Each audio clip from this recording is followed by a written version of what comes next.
आदरणीय श्रोता, आज हामी पवित्र पुरुषोत्तम महिनाको 11औं दिनमा छौँ।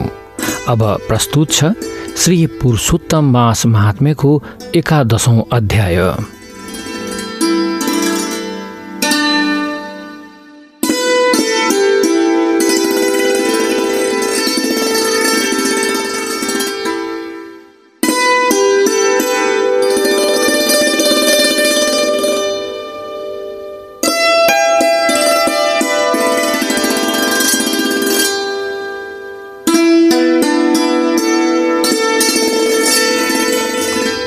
आदरणीय श्रोता, पवित्र ग्रन्थ र प्राचीन इतिहासको महिमा गाउँदै महाज्ञानी सुतजी शौनक आदि ऋषिहरूलाई कथा सुनाउनुहुन्छ। यसै क्रममा उहाँ बद्रिका आश्रमको त्यो दिव्य संवादको वर्णन गर्नुहुन्छ जहाँ देवर्षि नारदले सम्पूर्ण जगतको कल्याणका लागि भगवान नारायणसँग प्रश्न गरिरहनु भएको छ।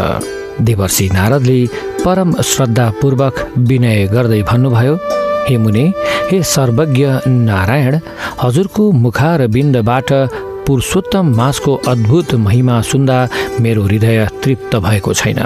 ती मेधावी ऋषिकी अनाथ पुत्रीले वनमा गएर कस्तो प्रकारको तपस्या गरिन्। ठुला ठुला सिद्ध मुनिहरूका लागि पनि जुन कुरा सर्वथा कठिन र दुर्लभ मानिन्छ, त्यस्तो कुन उग्र साधन उनले अपनाइन्? कृपा गरेर मलाई विस्तारपूर्वक बताइदिनुहोस्। नारदजीको यस्तो जिज्ञासु र कल्याणकारी प्रश्न सुनेपछि भगवान श्रीमान नारायणले मन्द मुस्कुराउँदै भन्नुभयो, हे नारद, ध्यान दिएर सुन। ती अनाथ बालिकाले वनमा गएर साक्षात् सनातन भगवान शिवको अत्यन्तै उग्र र घोर तपस्या सुरु गरिन्। उनी महादेवको ध्यानमा मग्न भइन्, जसको स्वरूप परम दिव्य, अलौकिक र ब्रह्माण्डकै आश्रय स्वरूप छ। उनले भगवान शिवको ध्यान गरिन्, जसको शरीरमा विषालु सर्पहरू नै सुन्दर आभूषण बनेर सजिएका छन्। नन्दी र भृङ्गी जस्ता परम आत्मीय भक्तहरू जसको निरन्तर सेवामा तत्पर रहन्छन्। सांख्य शास्त्रका 24 तत्त्व र प्रकृतिमा व्याप्त तीनै गुण सत्व, तम, रजले दिव्य स्तुति गरिरहन्छन्। अणिमा, महिमा जस्ता महा 8वटै सिद्धिहरू जसको चरणमा सुशोभित छन्। प्रकृतिको विशाल जटा मुकुट जसको शिरमा छ र निधारमा दिव्य अर्धचन्द्र चम्किरहेको छ। उनी औडलदानी आशुतोष शिवलाई आफ्नो एकमात्र लक्ष्य बनाएर ती कन्याले आफ्नो कोमल शरीरलाई अत्यन्त कठोर तपस्याको आगोमा होमिन्। भगवान नारायणले कथाको प्रसङ्गलाई अगाडि बढाउँदै नारदजीलाई भन्नुभयो, ते देवर्षि, ती मुनिकन्याको तपस्याको पद्धति समय र ऋतु अनुसार झन्झन भयानक र कष्टकर हुँदै गयो। समयको चक्र घुम्दै जाँदा धरतीमा ग्रीष्म ऋतुको आगमन भयो। आकाशबाट सूर्यदेवले अग्निको वर्षा गरिरहेका थिए र पुरै धरती तातो भुङ्ग्रो जस्तै जलिरहेको थियो। यस्तो कडा गर्मीमा पनि ती कन्याले आफ्नो चारैतर्फ ठुला ठुला अग्नि आगोको धुनी बालेर बसिरहेकी थिइन्। माथिबाट साक्षात् सूर्यको प्रचण्ड ताप र चारैतिर बलिरहेको अग्निको रापको बीचमा बसेर उनले पञ्चाग्नि तप सुरु गरिन्। यसरी चारैतिर आगो र माथि सूर्यको बीचमा बस्नु साधारण मानिसका लागि एक छेड पनि सम्भव हुँदैन थियो। तर उनले आफ्नो मनलाई पूर्ण रूपमा एकाग्र बनाएर यो दुष्कर कार्य सम्पादन गरिन्। उनको निष्ठा र दृढता हिमाल जस्तै अटल थियो। भगवान नारायणले कथालाई निरन्तर अगाडि बढाउँदै भन्नुभयो, हे नारद, जब समयको चक्र घुम्दै हेमन्त र शिशिर ऋतुको आगमन भयो, तब प्रकृतिको स्वरूप पूर्ण रूपमा बदलियो। चारैतिर चिसो हावा चल्न थाल्यो। हिमालबाट आउने सिरोटोले मानिसको शरीर काप्ने गर्थ्यो र पानी हिउँ जस्तै चिसो र कठोर हुन्थ्यो। यस्तो अवस्थामा ती कन्याले आफ्नो तपस्याको नियममा परिवर्तन गरिन्। उनी त्यो जाडोमा आश्रम नजिकै रहेको अत्यन्तै चिसो जलभित्र गइन् र पानीभित्र उभिएर तपस्या गर्न थालिन्। उनको पुरै शरीर पानी मुनि हुन्थ्यो। केवल उनको मुख मात्र जलको सतहभन्दा माथि देखिन्थ्यो। पानीमाथि तैरिएको उनको त्यो मलिन अनुहार जलमा फुलेको कमल फूल जस्तै शोभायमान देखिन्थ्यो। चिसोले शरीर निलो हुन्थ्यो, ओठ काँप्थे, तर उनको ध्यान केवल शिवको चरणमा लागिरहन्थ्यो। आदरणीय श्रोता, भगवान नारायणले भन्नुभयो, ती नारद ती कन्याको यस्तो अभूतपूर्व र उग्र तपस्या देखेर स्वर्गका राजा इन्द्र महाचिन्तामा परे। जब जब धरतीमा कसैले यस्तो घोर तप गर्छ तब तब इन्द्रलाई आफ्नो स्वर्गको आसन खोसिने डरले सताउने गर्छ। उनले सोच्न थाले कि एउटी सानी बालिकाले यति धेरै कष्ट किन सहिरहेकी छिन्, उनको उद्देश्य के हो। हे नारद, यही वृत्तान्त द्वापर युगमा साक्षात् भगवान श्रीकृष्णले काम्यक वनमा पाण्डु पुत्र अर्जुनलाई सुनाउनु भएको थियो। श्रीकृष्णले अर्जुनलाई भन्नुभयो, हे अर्जुन, समस्त देवताहरू र महान ऋषि मुनिहरूले समेत सराहना गर्न योग्य यस्तो उग्र तपस्यामा प्रवृत्त भएकी ती ऋषि कन्यालाई वनमा यसरी नै साधना गर्दा गर्दै दिव्य 9000 वर्ष बितिसकेको थियो। 9000 वर्षसम्म उनले भोक, प्यास, जाडो र गर्मीको अलिकति पनि प्रभाव नगरी केवल एकहोरो रूपमा महादेवको आराधना गरिरहिन्। भगवान श्रीकृष्णले काम्यक वनमा अर्जुनलाई अगाडि भन्नुभयो, हे पाण्डुपुत्र, जब ती कन्याको तपस्याको अवधि 9000 वर्ष पुरा भयो तब उनको निष्ठा, धैर्य र कष्ट देखेर माता पार्वतीका पति साक्षात् भगवान शङ्कर अत्यन्तै प्रसन्न हुनुभयो। उहाँले ती कन्यालाई दर्शन दिने निश्चय गर्नुभयो र आफ्नो त्यो अगोचर परम दिव्य रूप उनको अगाडि प्रकट गर्नुभयो। आदरणीय श्रोता, भगवान शिवको त्यो अलौकिक र प्रकाशमय रूपलाई देख्ने बित्तिकै ती कन्याको जीवनमा एउटा चमत्कारिक परिवर्तन आयो। उनी झट्ट आफ्नो आसनबाट उठेर उभिन्। 9000 वर्षको भोक र प्यासका कारण उनको शरीर जुन एउटा सुकेको काठ जस्तै दुर्बल र जीर्ण भएको थियो, साक्षात् शिवको अङ्गको हावा र प्रकाश पर्ने बित्तिकै मानौ उनको देहमा नयाँ प्राण पलाएर आयो।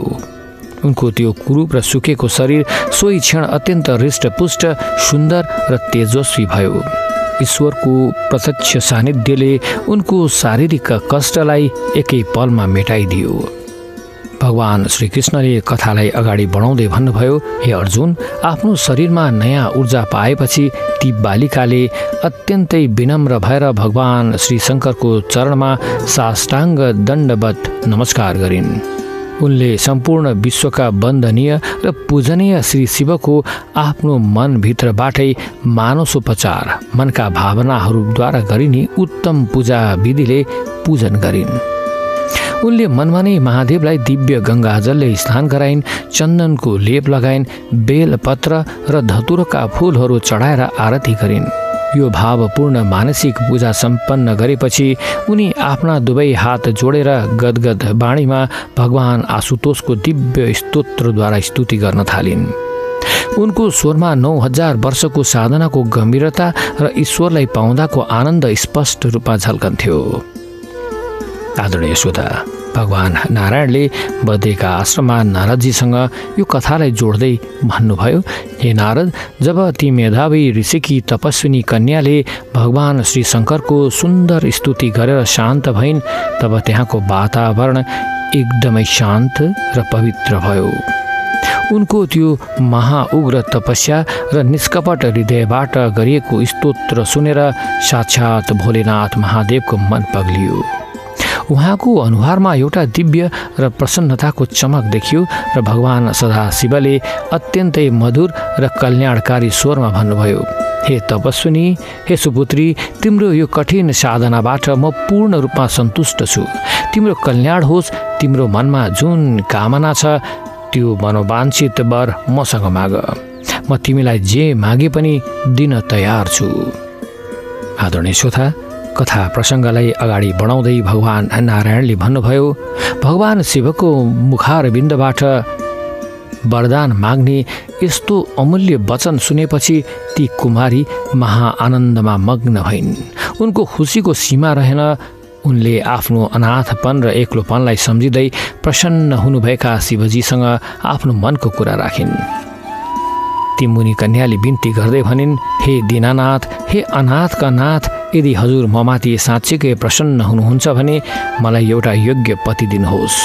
आफ्नो विवाह नभएको र संसारमा कोही नभएको दुःखका कारण उनको मनमा पतिको तीव्र इच्छा थियो। त्यसैले उनले हतार र व्याकुल भएर मलाई पति दिनुहोस् भन्ने वाक्यलाई एक पटक मात्रै होइन, लगातार 5 पटकसम्म दोहोऱ्याइन् र त्यसपछि उनी शान्त भइन्। आदरणीय श्रोता, भगवान नारायणले भन्नुभयो, ती कन्याले 5 पटकसम्म एउटै कुरा दोहोऱ्याएर बोलेपछि भगवान शिवले उनको त्यो भित्री मनको अवस्था र कालको गतिलाई बुझ्नुभयो। उहाँले गम्भीर हुँदै ती मुनि कन्यालाई भन्नुभयो, हे बाला, हे सुन्दरी, तिमीले आफ्नो मुखबाट जुन वचन प्रकट गरेकी छौ भविष्यमा ठिक त्यस्तै हुनेछ। यसमा कुनै अन्यथा हुने छैन। तिमीले मसँग वरदान माग्दा स्पष्ट रूपमा 5 पटक पति शब्दको उच्चारण गरेकी छौ। त्यसैले मेरो यो वरदानको प्रभावले गर्दा तिम्रा 5 पतिहरू हुनेछन्। यो मेरो अटल वचन हो। आदरणीय श्रोता, भगवान श्रीकृष्णले काम्यक वनमा अर्जुनलाई अगाडि भन्नुभयो, हे अर्जुन, जब साक्षात भगवान शिवको मुखारविन्दबाट यस्तो सामाजिक र धार्मिक नियम विपरीत जस्तो लाग्ने वचन ती बालिकाले सुनिन्, तब उनी छाँगाबाट खसे जस्तै भइन्। उनको खुसी एकै क्षणमा आश्चर्य र डरमा बदलियो। उनी अचम्मित हुँदै महादेवसँग प्रतिवाद गर्न थालिन्। ती मुनि कन्याले आश्चर्य प्रकट गर्दै भनिन्, हे सदाशिव, हजुर यो के भन्दै हुनुहुन्छ? यस संसारमा र शास्त्रको मर्यादामा एउटी स्त्रीको केवल एक मात्र पति हुन सक्छ। यो नै सनातन धर्मको नियम हो। मैले यस धरतीमा कतै पनि एउटी स्त्रीका 5वटा पति भएका कुरा न त कहिले आफ्नो आँखाले देखेको छु, न त आफ्ना पूजनीय पिताका मुखबाट कहिले सुनेकी नै छु। हो, यो कुरा सत्य हो कि एक पुरुषका 5 वा सोभन्दा बढी स्त्रीहरू हुन सक्छन्। त्यो शास्त्र सम्मत पनि मानिएला। तर एउटै स्त्री भएर कसरी 5 जना पुरुषको पत्नी हुन सक्छु? हे प्रभु, हजुर जस्तो ब्रह्माण्डकै मालिकलाई यस्तो धर्म विपरीत कुरा भन्नु सर्वथा योग्य हुँदैन। यदि हजुरले मलाई यस्तो अनौठो वरदान दिनुभयो भने भविष्यमा मानिसहरूले हजुरको यो न्यायमाथि प्रश्न उठाउनेछन् र यसले हजुरलाई नै लज्जा बोध गराउनेछ। कृपा गरेर आफ्नो यो वरदान फिर्ता लिनुहोस्। आदरणीय श्रोता, कथा प्रसङ्गलाई अगाडि बढाउँदै भगवान श्रीकृष्णले भन्नुभयो, हे पाण्डुपुत्र, ती कन्याको यस्तो तार्किक र व्याकुलतापूर्वक कुरा सुनेपछि भगवान शिवले बिस्तारै मुस्कुराउँदै उनीमाथि भएको शङ्का निवारण गर्नुभयो र भविष्यको गुप्त रहस्य खोल्नुभयो। भगवान शिवले सम्झाउँदै भन्नुभयो, हे सुपुत्री, तिमी आत्तिनु पर्दैन। तिम्रा यी 5 पतिहरू यस वर्तमान जन्ममा हुने होइनन्। तिम्रो यो वरदान तिम्रो आगामी जन्ममा मात्रै फलित हुनेछ। तिमीले मेरो कुराको गूढ अर्थ बुझ्न सकिनौ। आफ्नो अर्को जन्ममा तिमी कुनै साधारण स्त्री जस्तो आमाको कोखबाट उत्पन्न हुने छैनौ। तिम्रो जन्म तिम्रो यसै जन्मको घोर तपस्याको बलका कारण साक्षात यज्ञको पवित्र अग्निबाट हुनेछ। तिमी अग्निपुत्री भएर यस धरतीमा प्रकट हुनेछौ। त्यहाँ तिमीले संसारका समस्त सुख, ऐश्वर्य, सम्मान प्राप्त गरी अन्तमा परम पदलाई प्राप्त गर्नेछौ। आदरणीय श्रोता, भगवान शिवले अगाडि भन्नुभयो, हे बाले, तिमीले जुन गल्ती गरेकी थियौ त्यो त्यसैको सजाय पनि हो। ध्यान दिएर सुन, ती महाक्रोधी महर्षि दुर्वासा अरू कोही नभएर साक्षात मेरै अंश, मेरै रूप हुन्। तिमीले आफ्नै कुटीको आँगनमा आएका ती महान ऋषिको घोर तिरस्कार र अपमान गर्यौ। यदि महर्षि दुर्वासा थोरै मात्र पनि कोपायमान भएका भए उनीसँग आफ्नो तपोबलले एकै क्षणमा तीनै लोकलाई जलाएर भस्म गरिदिने शक्ति थियो। तिमीले उनको अगाडि कुतर्क गरेर अत्यन्तै महान ब्रह्म तेजको घोर अपहेलना गर्यौ। तिम्रा पिता महर्षि दुर्वासाका मित्र भएकाले उहाँले तिम्रो रक्षा गर्नुभयो। तर कर्मको फल तिम्रो खातामा दर्ता भइसकेको थियो। भगवान शिवले अगाडि भन्नुभयो, हे मुनि कन्या, तिम्रो बुद्धि भ्रष्ट हुनु र तिमीलाई यो अनौठो वरदान मिल्नुमा सबैभन्दा ठुलो र मुख्य कारण के हो भने तिमीले भगवानको परम प्रिय पुरुषोत्तम मासको व्रत र सेवा गरिनौ।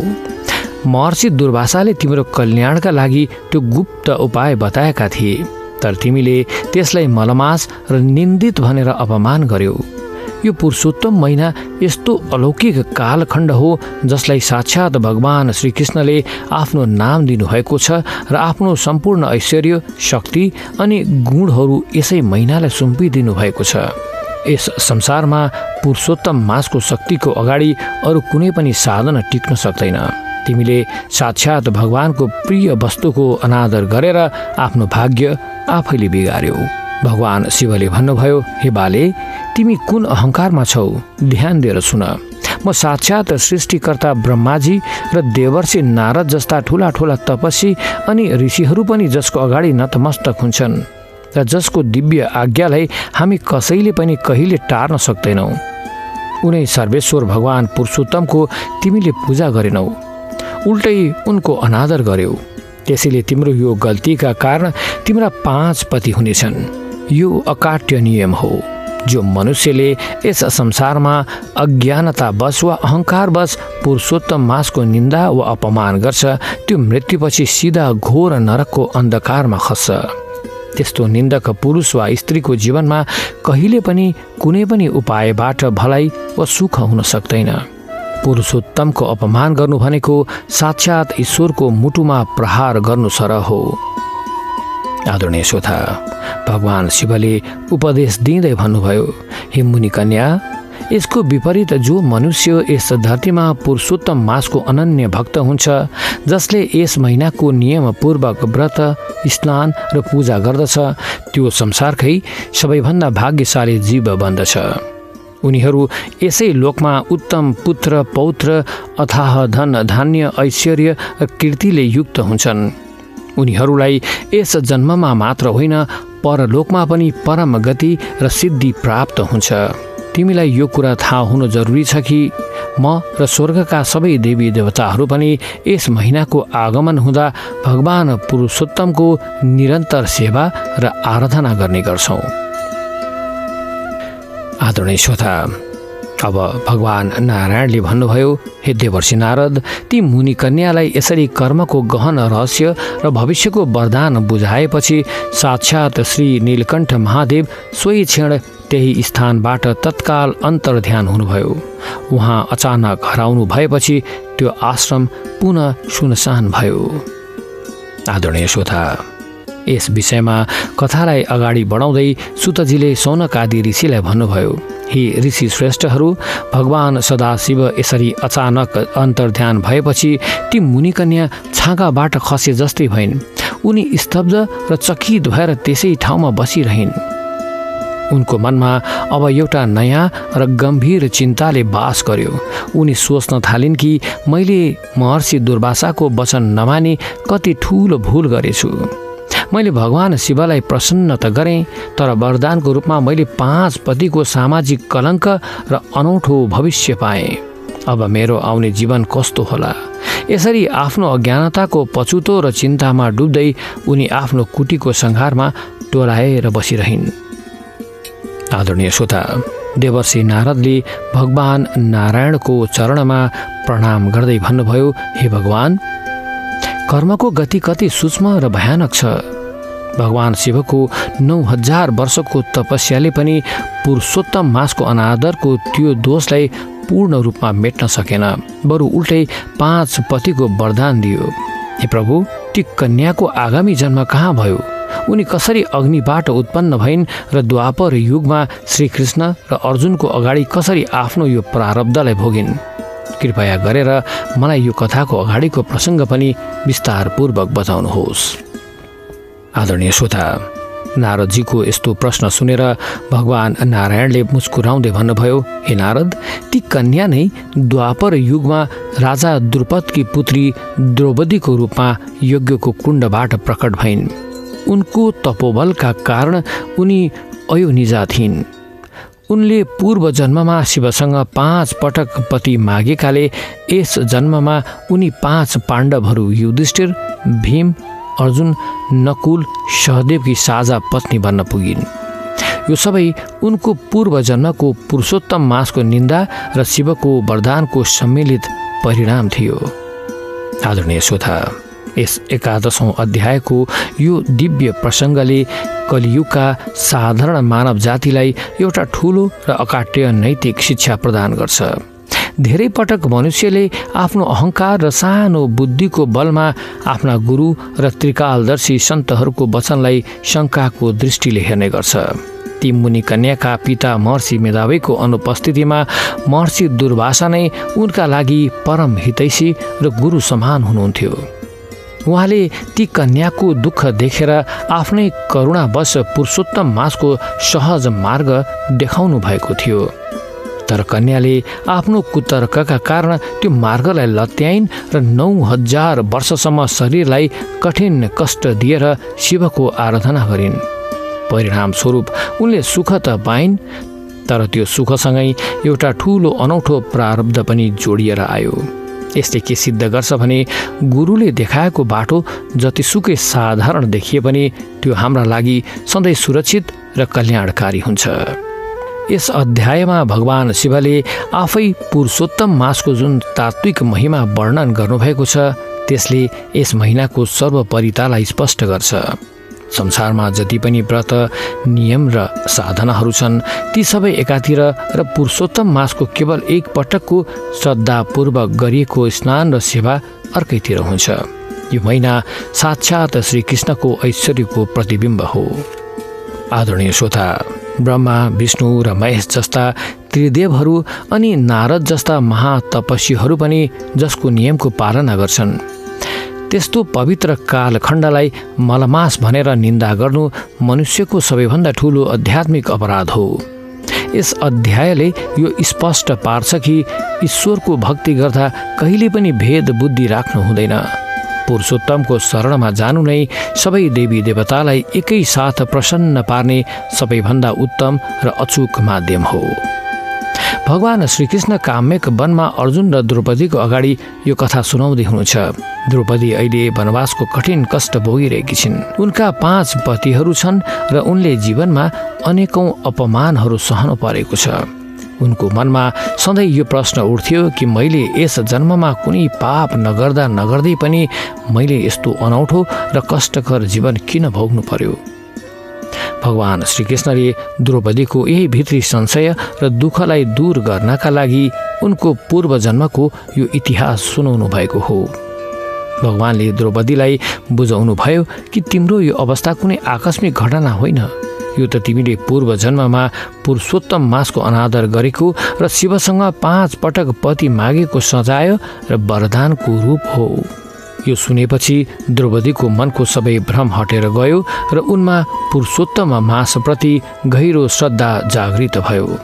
भगवान शिव अन्तर्ध्यान भएपछि ती कन्याको मनमा पश्चातापको एउटा ठूलो लहर उठ्यो। उनले आफ्ना ती सुन्दर हातहरू र नवयौवनले भरिएको शरीरलाई हेरिन् जुन शिवको कृपाले पुनः प्राप्त भएको थियो। तर उनको भित्री आत्मा भने चिन्ताले जलिरहेको थियो। उनले सोचिन्, धिक्कार छ मेरो यो अज्ञानी बुद्धिलाई। महर्षि दुर्वासाले मलाई केवल 3 महिना पर्खन भन्नुभएको थियो। 3 महिनाको त्यो सहज पुरुषोत्तम मासको सेवा गरेको भए मलाई यस जन्ममै साक्षात् भगवान श्रीकृष्णको कृपा मिल्ने थियो र मेरो जीवन धन्य हुने थियो। तर मैले आफ्नो जिद्दी र अहङ्कारका कारण 9000 वर्षसम्म यो घोर जङ्गलमा भोकै बसेर आफ्नो शरीरलाई सिद्ध्याएँ। अन्तमा वरदान पनि कस्तो पाएँ जसले मलाई समाजको नजरमा अनौठो बनाउनेछ। उनको यो मानसिक रूपान्तरण नै उनको साँचो प्रायश्चित थियो जसले उनको अन्तःकरणलाई बिस्तारै शुद्ध बनाउँदै लग्यो। आदरणीय श्रोता, सुतजीको मुखारविन्दबाट 11औं अध्यायको यो परम गोपनीय र शिक्षाप्रद कथा सुनेपछि नैमिषारण्यका समस्त सौनक आदि ऋषिहरूको हृदय आनन्दको महासागरमा डुब्यो। उनीहरूले महसुस गरे कि यो कथा केवल एउटा प्राचीन इतिहास मात्र होइन, यो त कलियुगका संसारी जीवहरूलाई सही मार्ग देखाउने एउटा दिव्य प्रकाश हो। उनीहरूले सुतजीको अगाध ज्ञान र कथानकको स्पष्टताको मुक्त कण्ठले प्रशंसा गरे।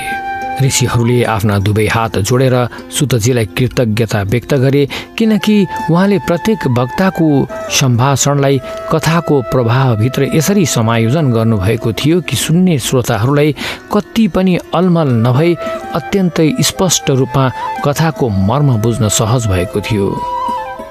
उनीहरू अगाडिको कथा सुन्न अझ बढी उत्सुक भए।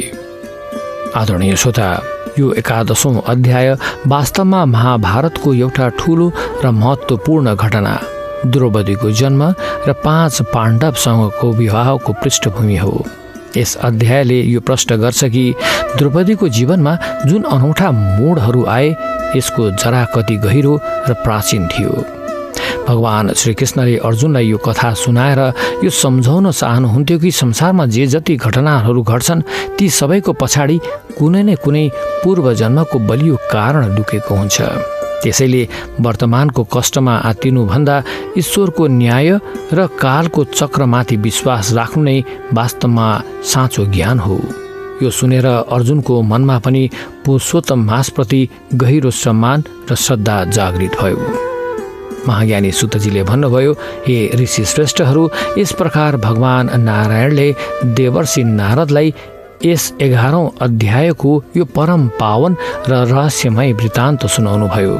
जो मनुष्यले यस अध्यायको कथालाई पूर्ण श्रद्धा, एकाग्र चित्त र पवित्र भएर श्रवण वा पाठ गर्दछ, उसको अन्तःकरणमा रहेको अहङ्कार, अज्ञानता र कुतर्कको अन्धकार सदाको लागि नष्ट भएर जान्छ। उसलाई आफ्नो जीवनमा आइपर्ने बाधाहरू र कठिन परिस्थितिहरूसँग लड्ने आन्तरिक बल मिल्दछ।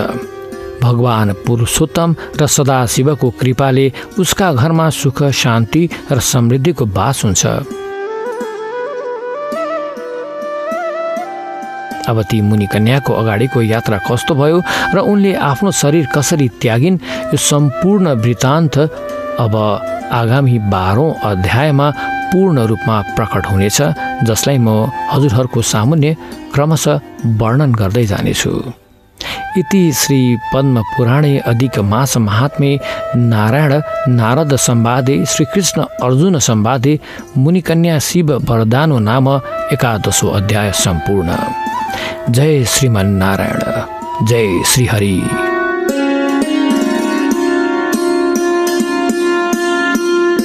आदरणीय श्रोता, रेडियो अध्यात्म ज्योतिको यो युट्युब च्यानललाई यदि यहाँले सब्सक्राइब गर्नुभएको छैन भने सब्सक्राइब गरिदिनु हुन अनुरोध छ। साथै हाम्रा प्रस्तुतिलाई यहाँले लाइक र सेयर गरिदिनु भएमा हामी यहाँहरूप्रति हार्दिक आभार हुनेछौँ।